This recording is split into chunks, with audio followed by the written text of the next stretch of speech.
post-rain humidity. That is not what today's video is about, but I just thought I would tell you guys that it is humid. It just rained for like 20 minutes, and I'm not complaining. I know you guys up north in Wisconsin already have like ice on your lakes. I'm just saying it's hot. We just had a cold front. It was awesome, and now it's back to being 95 and raining and humid. But the topic of today's video, as we're going to talk about, is how to catch fish on a lake that people say doesn't have any fish. And it's not necessarily going to be an instructional. Of course, we're going to have some instructional moments in today's video, but this is going to be more like a challenge. This is going to be a lake that I'm going to discuss here in a second. I've been told has very little to no largemouth bass in it. So that's the goal today, is we're going to try to catch some bass out of historic Lake Bryan. We'll see y'all on the water.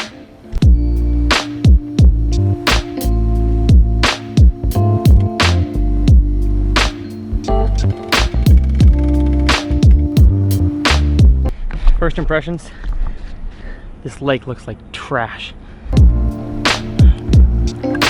Okay, so here are the conditions that I am faced with today on this challenge. Of course, I mentioned I don't know much about this lake. This lake called Lake Bryan here in Bryan, Texas, by College Station where I live, has always been just kind of a hangout spot for college students. It's always been just a place where people come together, have a bonfire, throw the frisbee, play music. There's a little bar over there with some live music stuff. But I've never heard of it being a fishing lake. I've heard of people coming out here and getting skunked. Some people in the spring catching one bass. And so the goal of today is to catch 2 bass. To beat the stereotype that this lake does not have bass, I'm gonna try to catch 2. Now the conditions we have are horrible. We have late summer, maybe 1.5 cold fronts have come in. The water is definitely a little bit cooler than I expect, 76.9. which for dirty water is kind of surprising. So we have starting to get into fall temperatures here in Texas for fall fishing. But the water, honestly, it looks like somebody mixed cocoa powder with that like cucumber Gatorade. It's not even like dirty water, it's just nasty water. So we're gonna check out the map real quick. We're gonna see if there's any sort of contour lines that I can draw from. Oh, and I'm not seeing much. So with a few hours in the evening, it's us on the water and a Super Aeronautique, which is great. If you guys have not subscribed to the channel, please hit that subscribe button. I love taking you guys along my adventures with me. This is not just my channel, this is y'all. This is Team TRF, and so I say we trim this sucker down and we go catch some fish. I'm gonna start over on the cattails, because that looks kind of juicy, you know? Here we go.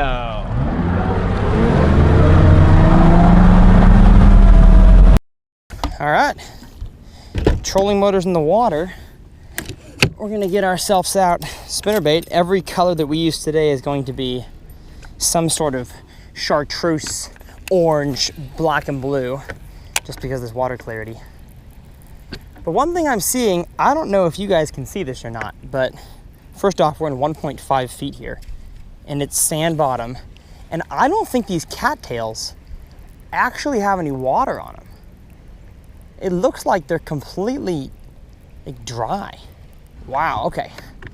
We are already too shallow. Time to get us out of here. That is like deathly shallow. Now that we know that, let's go to the dam.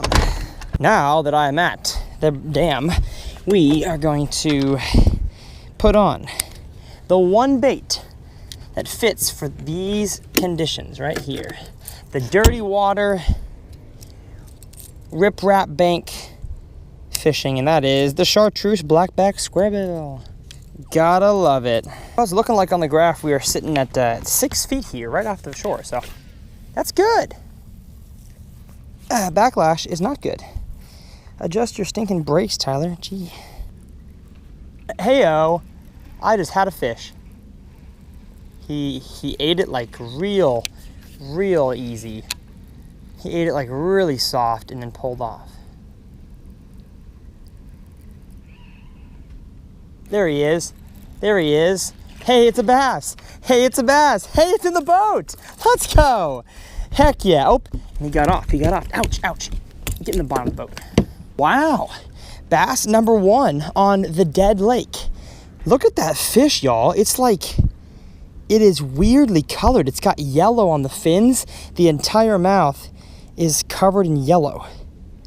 I don't know if that's the strain of bass we have, or if that's some kind of bacteria But I mean, look at, I don't know if you guys can see the coloring. That's a weird colored fish. All right, well, look at that, folks. Success. All right, actually not success quite yet. I take that back. Only one fish is half success. We need to catch 2. So we're gonna put this guy back in the water and get back to going. The way that I'm working the square bill right now is called paralleling, which basically means I'm just casting parallel to the structure in an even line with, if you don't know the math terms. And it just allows you to stay in the area the fish are biting in, which I'm guessing is about 1 to 2 feet of water for the longest time. Whereas if I was backed off the dam and throwing at it, I would only be in the strike zone for a few seconds. This allows me to be extra efficient. It's basically impossible to do when you have a buddy with you, but I don't. I'm fishing by myself today because I have no friends. You guys are my friends. And here's something else. When I retrieve the crankbait, oh, I've got a fish. Oh no! Dang it! I was just about to give you all a tip, and I literally got absolutely like destroyed, but it felt, that was weird. That was a big one. Gosh dang it. They're not eating it well, guys. They're just not.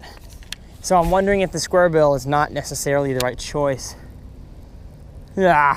When I'm throwing a square bill in the fall, I'm usually not doing just a straight retrieve. As I mentioned a second ago, I kind of like to work the square bill over the cover. That's what I would say in terms of retrieval. It's rarely straight in. Of course, you can catch them straight in. It's like a spinnerbait. You get, oh gosh, there's one. Did he get off again? No, he's on. That's what I thought. He's just small. Wow. Alrighty. Let's go. Let's go. Fish number 2, baby. Heck yeah. There's bass in here. Not a single big one so far. Just 2 little squirts, but they are angry, guys. Gee, ouch. And they're sharp too. Like, these guys have sharp spines. Okay. Well, what do you know? 2 bass in Lake Bryan. I have a feeling we're gonna catch a few more. That's what I'm saying. Now I'm contemplating, I'm gonna go down this whole bank with a square bill. Then I see another riprap bank down there. I'm gonna try that out with a spinnerbait, a little Colorado bladed spinnerbait. See if that gets more bites that can hook up, because now I've lost 2 fish, I think. And I doubt on a spinnerbait they would miss it like that. Okay, I was not recording because I was on a phone call, but I caught my 3rd fish. Again, little dinker. But look at that. They are finally eating the square bill. And guys, you can tell these fish have not been caught very often because they are aggressive and their teeth are incredibly sharp. I don't think these fish have seen many lures, and I'm guessing they're eating a lot of shad if their teeth are crazy sharp. That makes 3 fish on the lake that has no fish. Very surprising. And one thing I'm noticing is the further along that I go down this dam here, I'm seeing a lot more bait fish kind of pop out here in the middle. So I'm guessing there's probably fish. Oh, dang it, there's rock.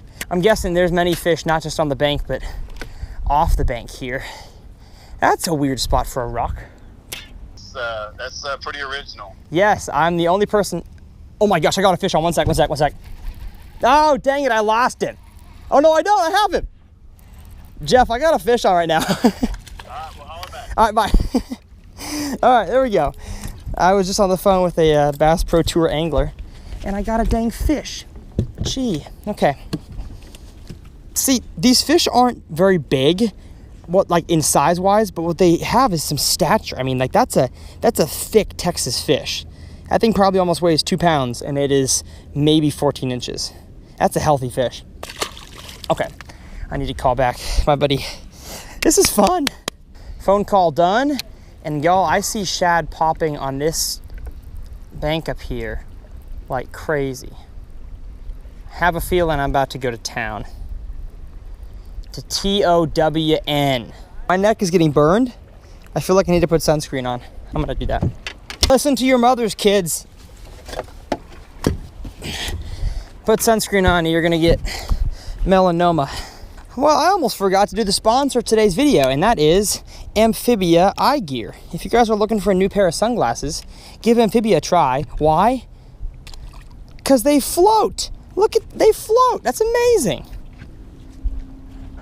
They have some awesome lenses. They're only like $100 and something, and guess what? You can get your very own if you use the code TRF15 at their checkout.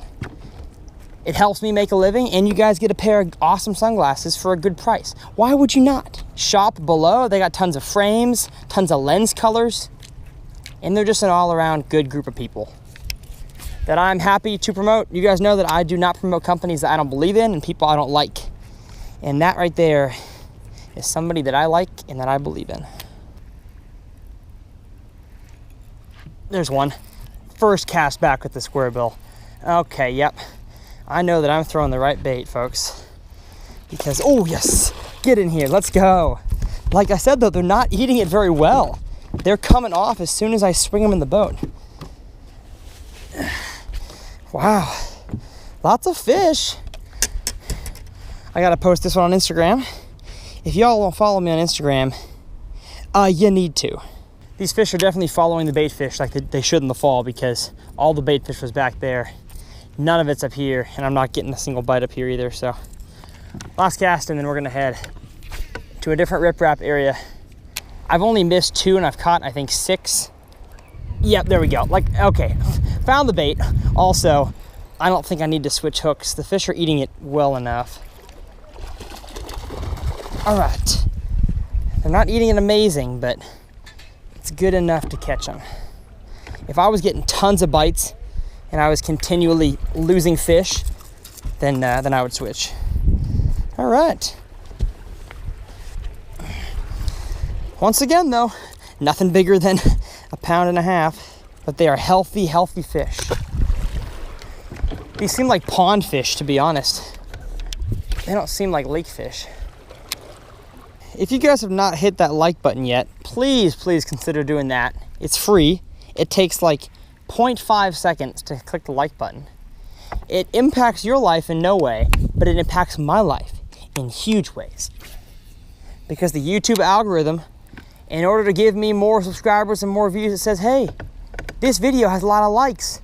That must mean people really like it. So if you do like it, every single video, hit that like button. Leave a comment, let me know how you feel about it. Even if it's a bad comment, I accept those with open arms. There's a fish. That feels like a better fish. That feels like a better fish. I didn't get a good hook set onto him. And he's running at me like crazy. Oh, it is a little bit better. It is a little better. We're gonna come to the back of the boat. You're a little bigger. Hey-o. Always wanted to lip a fish like this. Just come on, buddy. Come on, oh. They're angry. They're angry at the world. Oh, no. All right. Oh, yes. Look at that. Boys and girls of all sizes and shapes. Gonna unhook this guy. Look at that. That's our first 3-pounder. Let's go. That's a chunk. I mean, for a 3-pounder, this thing fought like a 5. Wow. Okay. We're gonna get a nice picture with this one and let her go. All right, well, our first good fish of the day. We are going to do a little spinny here. Get ourselves a release on camera. Feisty fish. Bye-bye. Well, man, today turned out to be a much better day than I was expecting. I mean, to catch 6, 7, 8 fish, whatever it was, and catch a big one at the end, that was pretty cool. Now, of course, for Texas, this is definitely not giant fish, but I'm pleased. I'm definitely pleased with the success I had today. I proved a lot of people wrong that told me there was no fish in here. So, little lesson for you guys, if people tell you there's no fish in a lake, definitely still give it a try. You may either find out that it's true or find out that they are either lying to you or they don't know what they're doing. So, that's all that I got for you guys today. Of course, if you guys are curious about the gear that I'm throwing, let me get it out for you here. My favorite little square bill crankbait setup, of course, I have the Lew's BB1 Pro. I have the custom speed stick square bill crankbait rod. It's a 6.9 medium heavy. Then I've got some 10-pound Seaguar Abrazex fluorocarbon line. I love Abrazex for crankbaiting. It's definitely a very, very supple line, but also strong enough to withstand a lot of the habitat that you throw a crankbait in. And then I've got the KVD 1.5 chartreuse blackback color. So all this stuff will be linked, as always, every single video in the description below, all the gear that I use. And I also have a square bill instructional that I just released on the channel, probably detailing a little bit more about how I throw these and utilize this bait in the fall. That will also be linked down below or up here in the corner. And we'll see y'all in the next episode of Tyler's Real Fishing.